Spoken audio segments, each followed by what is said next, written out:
perawatan kulit gitu Iya, yang perawatan begitu ya. kulit, terus kita juga belajar racikan obat, ya kan? Kalau dulu udah kayak sekarang nggak ada, sekarang mah ada laser. Waktu itu saya nggak belum punya yang saya.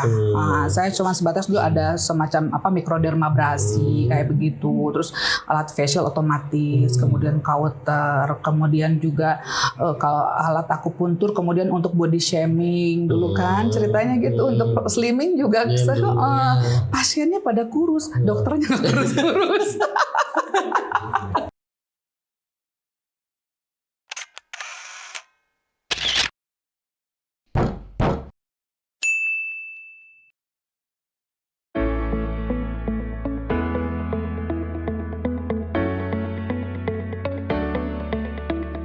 Aduh, kedatangan Bu Yeni yang cantik nih ya.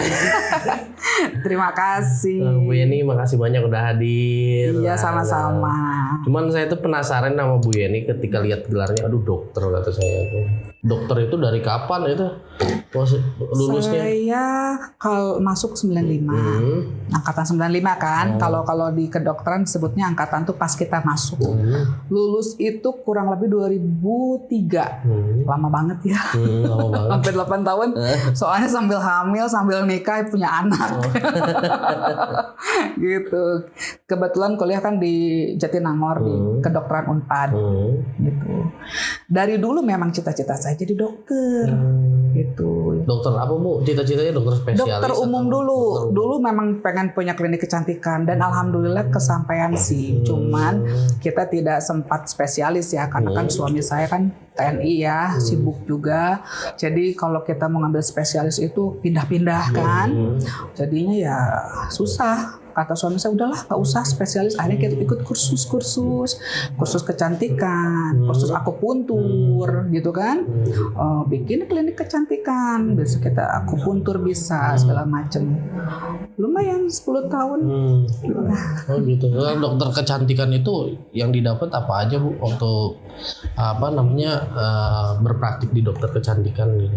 Berarti kan masalah perawatan kulit. Iya, gitu, perawatan gitu, kulit, terus kita juga belajar racikan obat, ya kan? Kalau dulu udah kayak sekarang nggak ada, sekarang mah ada laser. Waktu itu saya nggak belum punya yang saya. Saya cuma sebatas dulu ada semacam mikrodermabrasi kayak begitu, terus alat facial otomatis, kemudian kauter, kemudian juga kalau alat akupuntur, kemudian untuk body shaming dulu kan ceritanya gitu, untuk slimming juga. Pasiennya pada kurus, dokternya nggak kurus-kurus. Karena kinclong-kinclong ya. Alhamdulillah banyak dulu sempat sampai pasien itu pernah satu hari itu paling sedikit tuh. Pokoknya total pasien ada 200 lebih lah dulu tuh, lumayan. 200 lebih ya Bu ya. Berarti kalau dari dulu mah nggak ada zaman-zaman kayak laser kayak zaman sekarang mah nggak ada ya Bu ya. Peeling sekarang mah ada. Peeling ada dulu, udah ada. Ya? Sebetulnya dari dulu udah ada, tapi sayanya waktu itu belum kebeli ya alatnya. Kan kita bertahap ya, namanya juga untuk pemula kita belinya, pokoknya yang penting kita memenuhi dulu. Kliniknya harus ada alat apa saja yang diwajibkan, itu dulu kita utamakan. Yang penting berjalan dulu. Gitu. Tapi kan kebanyakan klinik itu banyak yang menerbitkan produk kayak krim gitu ya biasanya Bu ya. Ibu dulu menerbitkan krim-krim juga nggak? Jadi kita meracik ya. Gitu. Jadi kita dari perusahaan obat, kemudian diracik lagi. Kita kan ada apoteker, kita ada apotek, kemudian kita berikan kepada pasien. Tapi untuk dan itu udah legal. Untuk bahan sendiri dimonitor nggak Bu itu? Nah, karena kan harus berhati-hati juga kan kalau misalkan kan menerbitkan produk. Dimonitor lah, karena kita juga harus tahu kan racikan itu isinya apa. Kita yang minta. Misalnya ya untuk krim malam hidroquinon itu misalnya nggak boleh dari lebih 4% untuk pemutih misalnya. Ya kita mintanya juga begitu, yang aman, benar-benar aman gitu. Ya kan kandungan-kandungan kan sekarang banyak tuh, kayak dulu aja berita merkuri kayak gitu nggak boleh. Kalau saya sih sangat gini, saya kan dulu di Cianjur ya, kebetulan juga waktu itu bapak saya masih bupati di sana. Jadi sangat berkaitan juga dengan dunia-dunia politik. Nah, oleh karena itu saya membuat klinik dan segala macam pun berusaha semaksimal mungkin itu legalitasnya dan juga berusaha semaksimal mungkin tidak membuat kesalahan gitu Berarti kan, produknya meminimalisir. didaftarkan juga ya Bu ya? Di Iya, BPOM gitu, iya. Jadi BPOM. makanya kenapa juga akhirnya saya kuliah hukum tuh seperti itu. Supaya gitu. tahu gitu ya. Supaya tahu batasan malpraktek dan sebagainya. Kemudian juga banyak kasus-kasus di sana perkosaan dan sebagainya. Kebetulan ada juga Bu? banyak banget. Nah, kebetulan ibu saya kan gitu? aktif di P2 TP2A ya. Nah, saya juga suka diperbantukan. Jadi pernah visum segala macam di puskesmas tuh kan saya PNS juga kan. Itu di klinik Bu dilakuinnya gitu? Di puskesmas. Di puskesmas. Pernah visum waktu itu ada anak di umur 5 tahun, umur 6 tahun itu diperkosa. Nah, jadi akhirnya kita kan melakukan visum ya. Makanya saya ngambilnya juga pidana dan juga saya ngambil skripsi, tesis segala macam itu tentang peradilan pidana anak dan tentang masalah perkosaan anak juga gitu. Nah, itu. Nah, tapi juga di situ kita juga tetap belajar juga kan kemarin waktu kuliah S2 kan di Magister Manajemen Rumah Sakit ada hukum kesehatan juga. Jadi sangat erat dunia kesehatan itu dengan hukum gitu. Miris ya Bu ya, ada yang seperti itu sih. Iya, jadi dan kita tidak bisa apatis ya, mau tidak mau gitu loh. Kita tuh makanya saya juga jadi advokat pun awalnya itu kan ibu saya kan di P2 TP2 tuh banyak korban kemudian yang harus didampingi dan mereka semua banyaknya tuh orang tidak mampu. Nah, akhirnya kata ibu saya yang itu coba ikut deh katanya PKPA ya dulu karena ada beberapa juga yang memang di P2 TP2 yang mau diikutkan PKPA temenin katanya gitu kan. Ya udah akhirnya coba-coba ikut itu. Waktu itu saya masih baru belum lama mengundurkan diri dari PNS. Berarti yang lebih tergerak ibu masuk hukum itu karena kasus pelecehan itu Bu? Awalnya iya. Awalnya itu dan memang sering diperbantukan dan oleh ibu saya. sendiri di situ posisinya di puskesmas itu. Di puskesmas waktu itu ada beberapa lah. Ada sekitar 2 anak kalau nggak salah 3 anak gitu. Saya pernah visum. Tapi mirisnya kan Bu, pelecehan sama pemerkosaan itu banyak korban-korban yang nggak berani buka mulut posisinya. Nah itu karena kan kenapa? Mereka kan juga ada intimidasi kan, ancaman. Kemudian rata-rata kan kebayang dong umur 5 tahun 6 tahun nggak kan ngerti apa-apa gitu. Terus udah gitu juga ya traumatisnya itu kan. Dan saksi juga pasti otomatis jarang ada, nggak pernah ada. Itu jadi ya kasihan sebenarnya. Dan saya jujur melihatnya tuh, aduh ngeri ya. Di satu sisi ngeri, miris, kasihan masa depannya itu kita entahlah. Itu jadi makanya kenapa bisa pindah. Kalau ke dunia hukumnya, saya sebetulnya kuliah hukum dari semenjak PNS saya ikut kuliah hukumnya, gitu. Tapi ketika saya mengundurkan diri dari PNS, baru saya pindah ke lawyer, gitu. Jadi saya lepaskan dunia kedokterannya. Tapi selain ada pelecehan sama pemerkosaan, apalagi yang membuat Bu Yeni terpacu untuk masuk hukum? Banyak terutama juga kaitan-kaitan yang masalah-masalah hukum, baik itu di keluarga, kemudian di klinik. Nah, kan kalau untuk dokter, kata ibu saya dokter itu semuanya ada. Adik saya semua dokter yang perempuan kan. Terus suaminya juga dokter, adik ipar saya juga dokter gitu. Nah, giliran untuk advokat itu kan cuma mama saya aja. Tapi kan mama saya juga tidak mau terjun. Udah nggak mau beracara dan segala macam lah ya. Udah tuh akhirnya saya anak paling besar. Jadi saya bertanggung jawab penuh terhadap seluruh keluarga, sehingga apapun permasalahan di dalam keluarga itu mau tidak mau saya yang harus membantu menangani gitu kan. Jadi akhirnya saya putuskan untuk pindah profesi, fokus di dunia lawyer.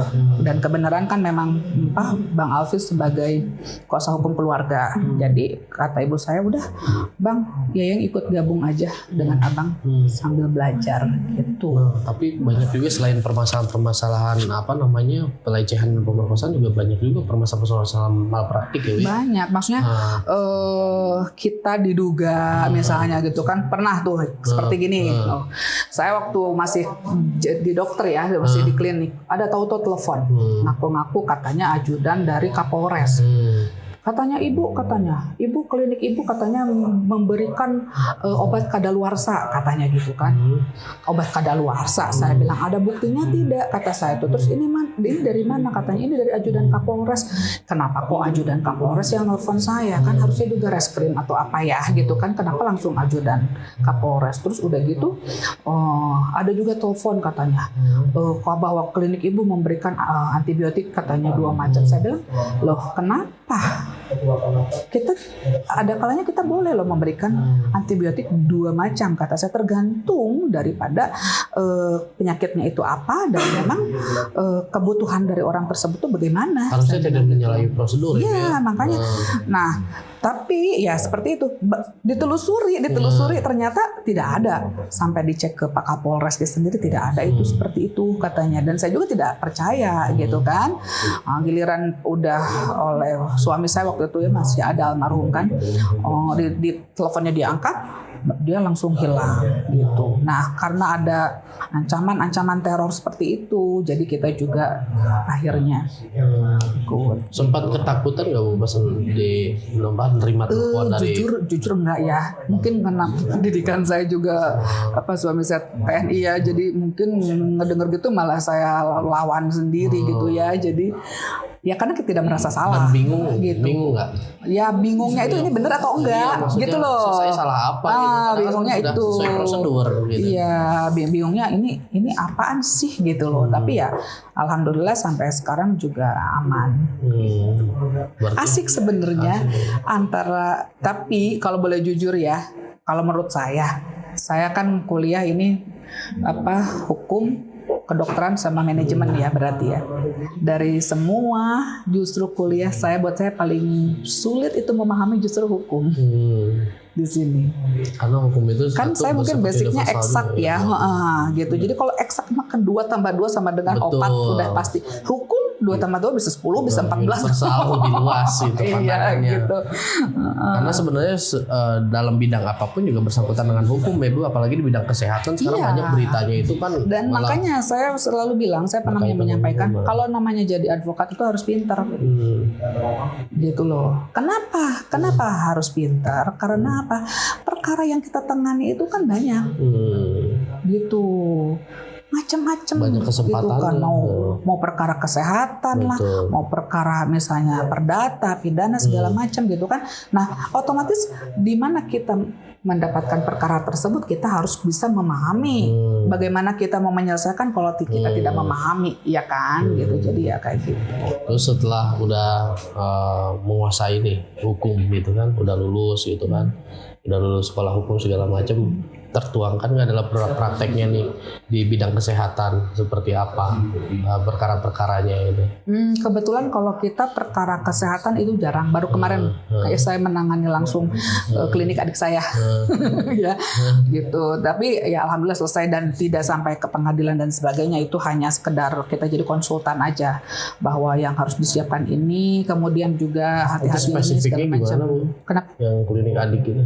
Klinik adik saya kan ada klinik ada di klinik kecantikan, ada juga klinik kebidanan di situ. Ya seperti biasa klinik kecantikan ada yang memang memeriksa masalah obat segala macam, legalitasnya seperti apa gitu kan. Ya kalau seperti itu kita seringkali mengajak dinas kesehatan, kebetulan kan teman-teman dinas kesehatan juga ada yang apoteker untuk memberikan advice, masukan kepada klinik kita apa yang masih kurang dan sebagainya. Jadi lengkapi itu semua itu kalau saya. Nah, tapi kan sayang Bu kalau misalkan profesi sebagai dokter ini dibuang gitu aja maksudnya. Bukan dibuang sih. Kan dibuang tidak bisa karena titelnya udah nempel ya, tapi mungkin sekarang saya tidak bisa praktek lagi, ya kan? Kenapa ya? Karena memang harus memilih. Ya. Antara hukum ini. Betul. Kita kan sekarang harus ada prioritas. Mana yang dibutuhkan oleh keluarga saat ini, itulah yang saya ambil. Karena kan kalau untuk dokter, adik-adik saya masih ada, ya kan? Kalau untuk hukum, ya sudah biar saya yang ambil gitu. Tapi kan bagus kalau misalkan dokternya berjalan gitu kan. berat juga. Sulit ya.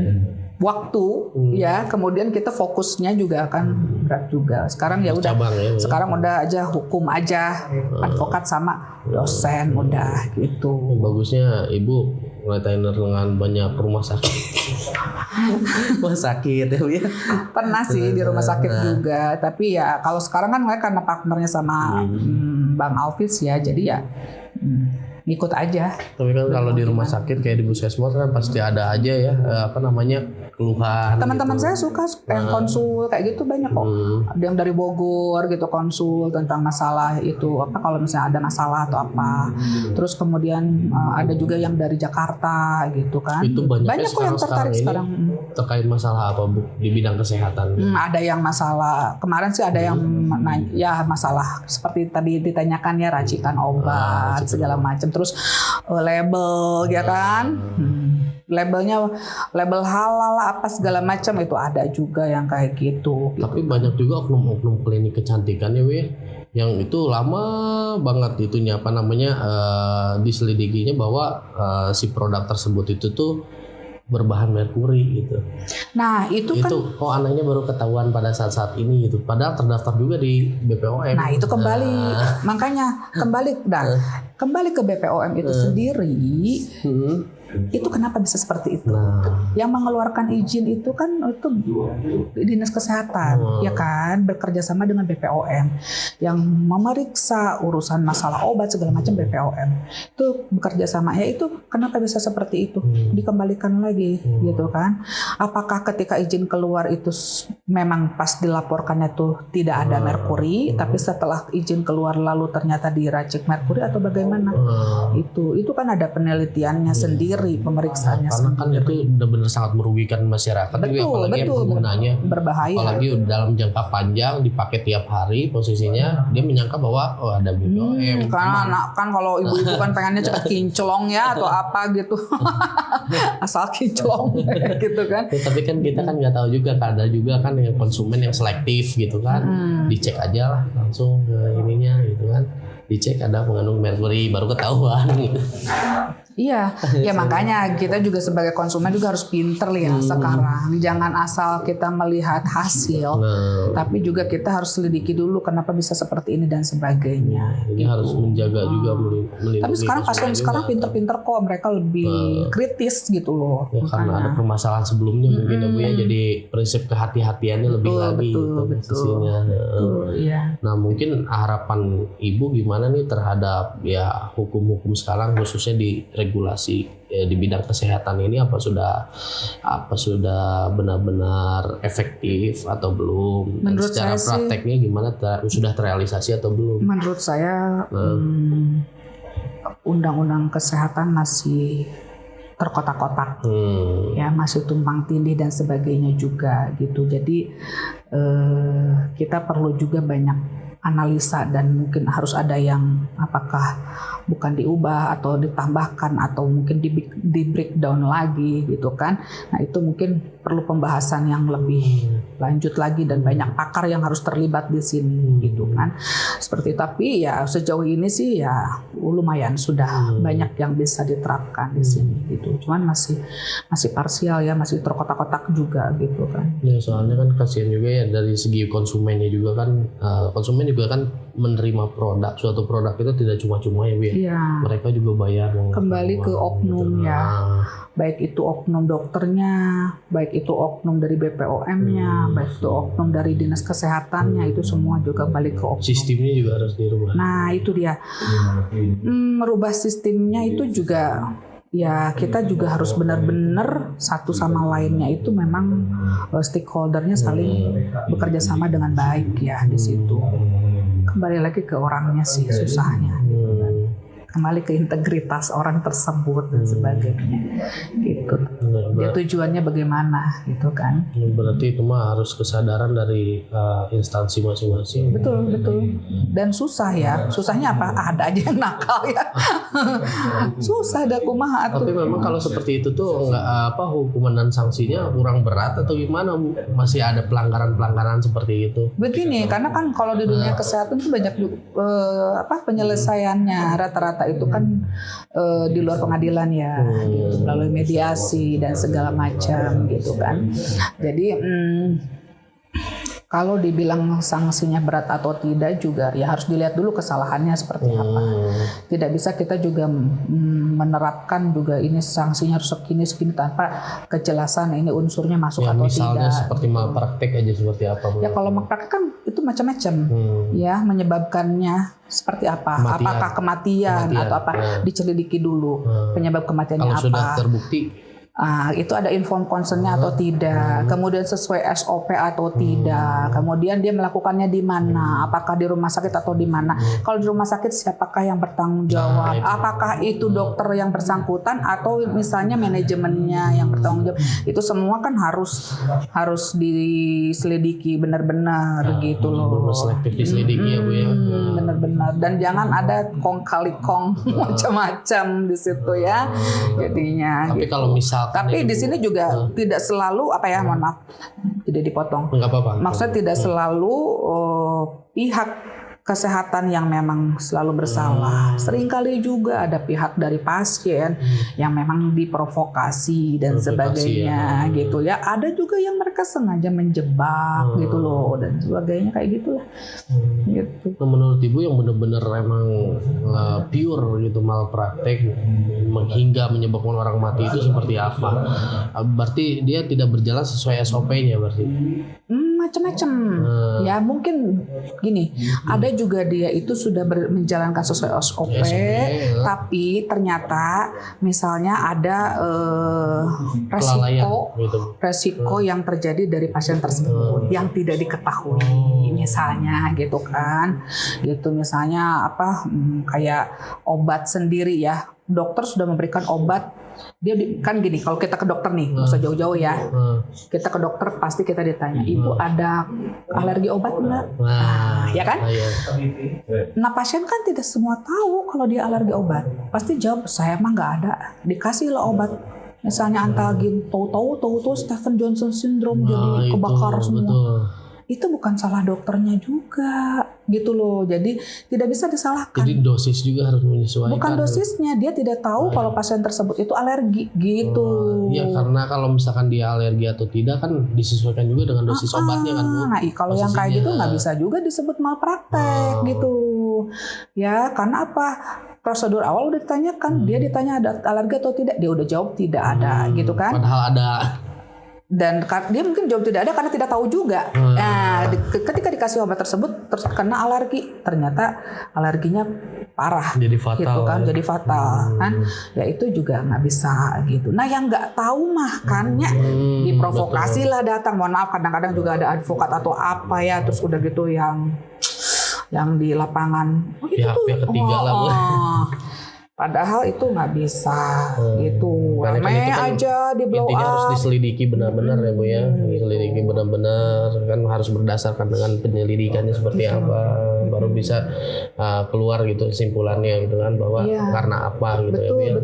Jadi emang harus benar-benar selektif aja mungkin ya Bu ya ke situ ya Bu ya. Iya bukan selektif, apik lah ya. Apik ya Bu. Dan benar-benar hati-hati gitu. Hati-hati. Jadi jangan asal gampang menentukan begini ternyata tidak. Gitu. Nah kalau misalkan nggak ngerti ya harus tanya gitu. Kadang-kadang suka ada yang sotoy juga gitu kan. Saya ngerti ini ternyata salah gitu kan. Ya kalau misalkan memang terbukti seperti apa ya harus terima hukumannya gitu ya untuk masing-masing pihak gitu ya, mau dari pihak dari rumah sakit, puskesmas maupun dari complicated lah itu. Ya. Memang. Karena kan itu kan harus detail banget Bu posisinya gitu kan. Nggak bisa kata orang. Ya begitulah, memang kita juga harus masih terus belajar dan menggali ya, karena memang banyak hal yang memang perkembangan dan aturannya juga ya Bu ya harus perlu dibenahi lagi nggak Bu? Menurut saya sih ya, masih harus ada dibenahi ya. Ada satu poin nggak Bu yang Ibu mungkin harusnya seperti ini gitu? Seperti apa ya, poin misalnya di undang-undang kesehatan misalnya ya, kalau atau gini, kalau yang undang-undang kesehatan misalnya saya ambil apa ya, contohnya yang kayak kemarin lah ya, perkara masalah undang-undang kesehatan tentang masalah surat edar peredaran obat. Nah, mungkin kalau harusnya kalau kata saya itu peredarannya itu kalau memang kan suka dipertanyakan ini peredarannya itu seluruh obat atau bagaimana katanya gitu kan. Selama ini kan jika untuk surat edar obat segala macam cukup satu item surat edar untuk seluruhnya gitu kan. Tapi ada yang berpendapat juga bahwa itu yang beredarnya boleh cuman misalnya sunblock aja, sabun aja dan sebagainya. Kalau racikan nggak boleh. Ya kalau memang mau dibuat detail begitu, ya berarti di undang-undangnya juga harus dicantumkan gitu loh secara detail gitu. Itu harus benar-benar detail ya Bu ya. Di breakdown lagi. Dan benar-benar realisasi juga Ya, ya. Jadi undang-undang dengan pelaksanaan tuh sesuai Nah, itu intinya Iya. Bu ya. Ya, terima kasih banyak Bu Yeni. Sama-sama, iya.